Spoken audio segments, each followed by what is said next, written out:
A report came out this morning that the Jazz have discussed a trade revolving around 23-year-old center Walker Kessler with the New York Knicks, with the young big man potentially not part of Utah's long-term plan. This is interesting. It says potentially, so we don't know definitively that Walker isn't a part of their long-term plans.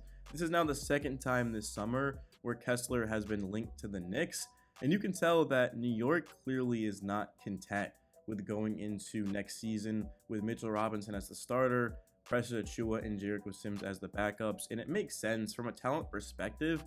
I would actually just flat out rather have Mitch than Kessler, because Mitch is an elite rebounder, an elite rim protector, and of course he's just a guy that can catch lobs. He's extremely athletic, and we saw what he was able to do against Joel Embiid in the playoffs. Embiid led all of the playoffs in points per game, but in game one, when he matched up against Mitch, he was just flat out terrible. So we know that Mitch can do everything we need him to. We don't need Mitch to shoot threes. We don't need him to be an amazing passer. We just need him to, again, protect the rim, rebound, and block shots. So Mitch is one of the best in the league to do that. When he's healthy, he's just an absolute force. But Mitch can't stay healthy. He's played in 70 or more games just once in his career.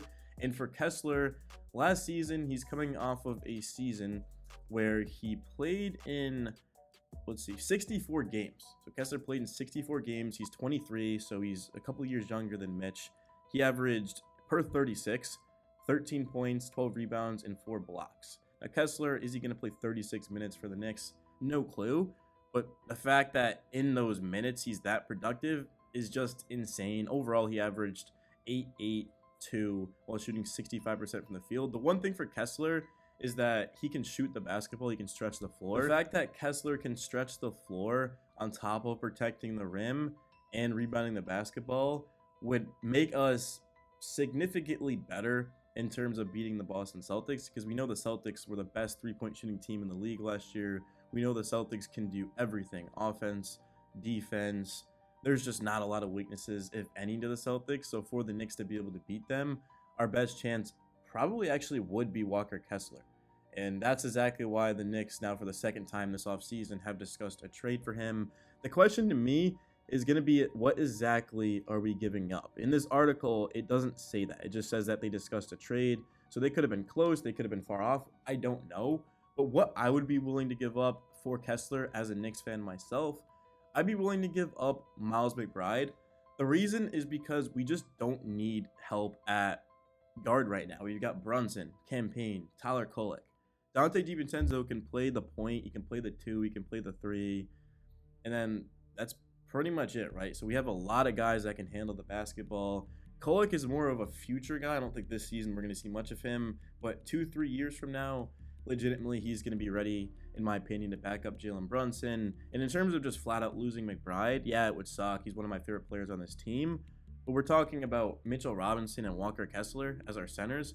I mean, that is insane. And you pair in Julius Randle and Josh Hart and Precious Achiuwa for, of course, our front court. I mean, that's just, I couldn't even fathom how insane that would be. I'd also be willing to give up, I'd have to think more about it, but just at the top of my head, we do have 2 protected first-round picks. I think I'd be willing to give up both of them. McBride and 2 protected first. They're probably not going to convey. So we're just giving up second-round picks in Miles McBride. I would do it. I think flat out Kessler is better than McBride. And for the Jazz, if they're going to move on from Kessler, what are the odds that they're getting a player back from a team as good as Miles McBride, a guy that is an elite on-ball defender, a guy that shot over 40% from 3 last season? Is McBride a starting caliber point guard in the NBA? I have no clue. But in terms of his two-way ability, he'd be an elite role player on a championship team, or he could end up being a very serviceable starter. And McBride did average over 17 a game, guys, as the starter for the Knicks. I don't have the exact numbers, but I know he averaged over 17. I think it was like 17.4. And we know he can shoot. We know he can defend. He's not the best playmaker, so that's what teams have to know about McBride, is he's not going to run an offense. He's more of a 2-guard. But, I mean, for the Jazz, if they can get a couple of protected first and McBride, I think they might be able to get more from a team, but that's what the Knicks' best offer is going to be. Unless they're willing to offer more, but, I mean, Kessler doesn't make a lot of money because he's so young. He's only 23, so it's not like matching salary is going to be very difficult for the Knicks. So, but yeah, that's what I personally would be willing to give up for Kessler. I mean, we're talking about a guy, yeah, he's under contract through the end of 2025-26 with a cap hit of $2.9 million in 2024-25 and 4.9 million in 2025-26. This guy's upside is just through the roof. He allowed opponents to shoot just 46%, 12th among big men who appeared in over 50 games last season, and is only 1 year removed from finishing 20th in the NBA in defensive BPM. Tibbs prioritizes rim protection, and Kessler would be a huge lift for a Knicks team that needs more of it after losing one of the best in the game at Hartenstein. We know to this point that all of the options are just off the table, right? Like Goga's gone, Mo Wagner's gone, Jonas Valanciunas certainly was gone very quickly. Yeah, Precious Achiuwa is back, but he's 6'8", and he's just not a great rim protector. He's more of a backup four to me for Julius Randle. So for the Knicks, if they can get Walker Kessler, that would change everything to me. If we end up getting that done, man, I would be so happy. I don't know, but I mean, the fact that the Knicks and the Jazz had a discussion definitely is encouraging for me, because it's not like, oh, well, the Knicks are set at center. If Mitch gets injured again, we're screwed.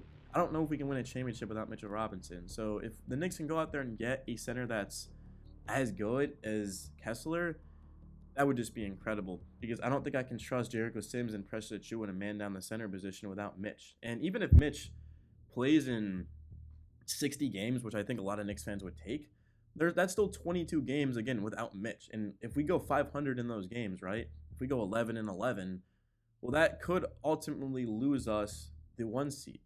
We're chasing Boston, which means we probably want to get the 1 seed. I mean, to be honest with you guys, I'd rather get the 2 seed and be well rested than fight Boston for the 1 seed and get injured again in the playoffs. But let's just say we do end up getting the 1 seed.